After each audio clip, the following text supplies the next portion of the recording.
I'm feeling low. Hey guys, so that was pretty cool, wasn't it?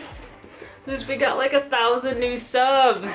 Hi everybody and welcome back to my channel, or I guess I should say welcome to my channel, because I have like a lot of new subscribers over the course of like 48 hours. I think I've gained almost 1,000 new subscribers at this point, which is crazy, which means I have well surpassed my my short summer goal of hitting 1,000 subscribers. I can't believe more than 1,000 people actually give a shit about what I have to say. To get you up to speed really quick, the other day I shared my video from about a month ago about our fat positive healthcare professionals ethical with Alan Roberts of Every Damn Day Fitness. I've been a long time follower and fan of him for a very long time. He actually made a video about dietitian Christy Harrison. I think he's made a couple, and I had never heard of her, I think, until he brought it up. And being that I'm an aspiring dietitian, I wanted to dive in, and I, dove in and I found a whole bunch of stuff that I found pretty alarming. Blah, blah, blah. You guys watch the video. I thought about it and I figured, maybe he'll probably appreciate this since he shares the same opinion as me, and since he's familiar with this person. Alpha, please stop. And since he's familiar with this person as well. So I honestly didn't even think that he would watch it, just because, I'm sure he's a busy guy. He ended up watching it, loving it, and he posted it to his channel with my permission and offered to give me the first couple of weeks of ad revenue. So I agreed, and I was completely unexpected. I was just really happy for the exposure, to be honest. And ever since then, I just feel like it happened really fast.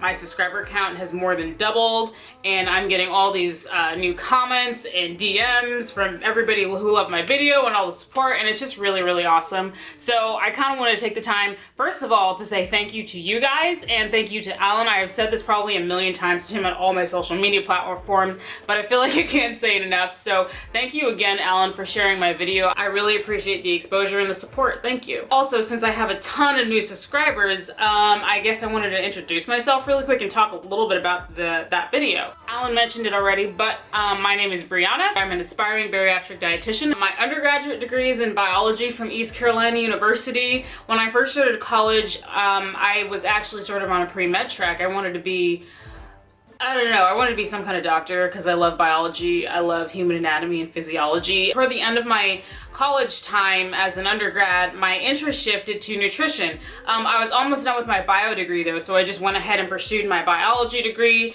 graduated, and after that I actually became a certified personal trainer. So I am a certified personal trainer as well. I work at my local gym currently. So over the last 2 years, I've been going back to school as a graduate student and pursuing dietetics. So right now I'm in graduate school. I'm in a distance human nutrition and dietetics program at the University of Alabama. So yeah, my goal is to be a registered dietitian, and I want to specialize in bariatric and diabetes care as well. So as far as the video goes, I felt like it'd kind of be a little messy to, not necessarily messy, but like, as I said in the video, weight is a touchy subject. Weight science is a touchy subject, especially in today's current climate. But I don't know, I just felt like there's not enough people talking about that, especially given that so much of the chronic conditions that people live with are related to the food that we eat and the lifestyle choices that we make. Yet I feel like there's this big group of people, in this growing group of people, health professionals now included, I guess, who are sort of denying the science of weight and nutrition to just kind of, give people license and freedom to eat whatever they want with no consequences, but really there are consequences to your actions. I tried to talk a little bit about this person, this dietitian Christy Harrison, on my student association page. It did not go well. To be honest, I kind of knew the territory that I was stepping into, because I have seen a lot of like haze and like, oh, this is fat phobic, kind of stuff posts like on my student dietetic association page.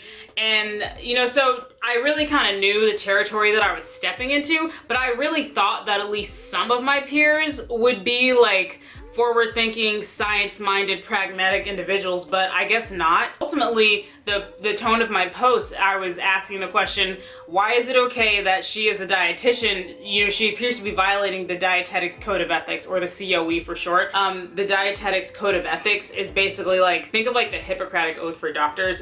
In short, it's basically, as a health professional, you have a responsibility and an oath to administer the best scientific-based practices within your practice as a dietitian.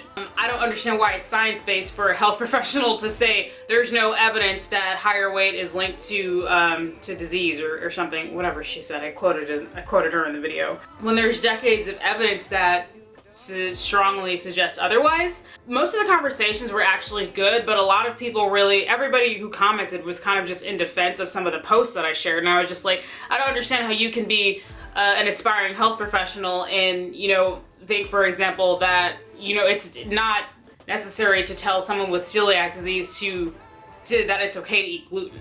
You know, that was just an example. But one person got particularly triggered from my post, and that ended up getting really ugly. She was extremely rude and disrespectful. She called me intellectually irresponsible. What else did she say? I was petty for my response. She called me intellectually irresponsible. She insulted my future practice as a registered dietitian. And she tagged our association president and got comments on the post disabled. And then in her verbal tirade to me, she was like, well, if you think she's violating the COE, then maybe you should report her, but you're not going to because you don't have any proof. And the truth is, honestly, I feel like she's right.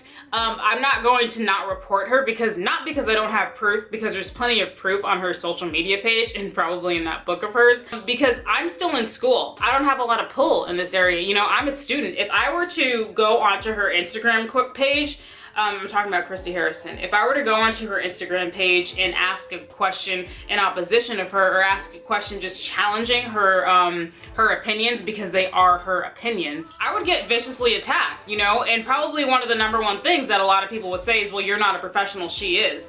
I feel like there are a lot of things that are just fundamentally wrong. For example, I don't have kids, but I know that kids probably shouldn't be drinking antifreeze. I'm not a doctor, but I know that if your leg's not attached to you, you're probably not in good shape.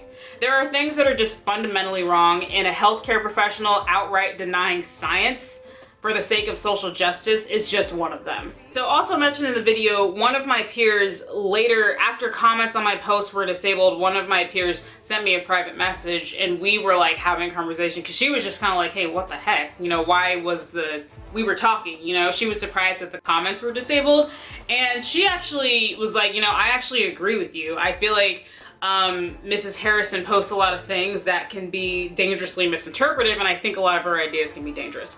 She gave me the idea to reach out to her, so I did via email. I honestly didn't expect to get a response, but I actually did get a response.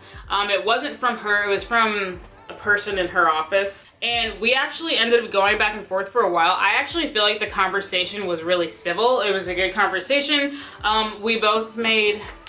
I feel like we both made good points in the conversation, but ultimately I actually ended it because it was a fruitless effort. You know, she was just kind of setting her opinions. I feel like I never directly got an answer to my question, and that was pretty much, how can you justify a healthcare professional ignoring and denying the science of in the decades of research that demonstrates a strong link between obesity and chronic disease? How can you as a healthcare professional justify like just burying those facts and completely ignoring them? Because I believe that's essentially what you're doing, especially when you when you put out quotes and say things like, there's no evidence that higher weight is linked to disease, or whatever she said. And I just feel like I never got an answer to that question. Basically what I'm trying to say about that is, if you guys want a video on that email exchange, not just me sitting here reading the emails back and forth, but I want to actually click on some of the articles and the links and the studies that she sent me and like look at them, talk about them, and break them down. So it wouldn't just be like a me reading her emails back and forth. So if you guys are interested in a video on that, let me know and I'll get started on some research. Yeah, I think that's it. Again, really big thank you to Alan Roberts over at Every Damn Day Fitness. Welcome to my channel, and thank you for subscribing and joining the team. Oh my god, I just sounded like a hunbot, didn't I? Zeus, I'm bombing. Come here. Come say bye to people. Say bye to everybody. I'm totally bombing right now.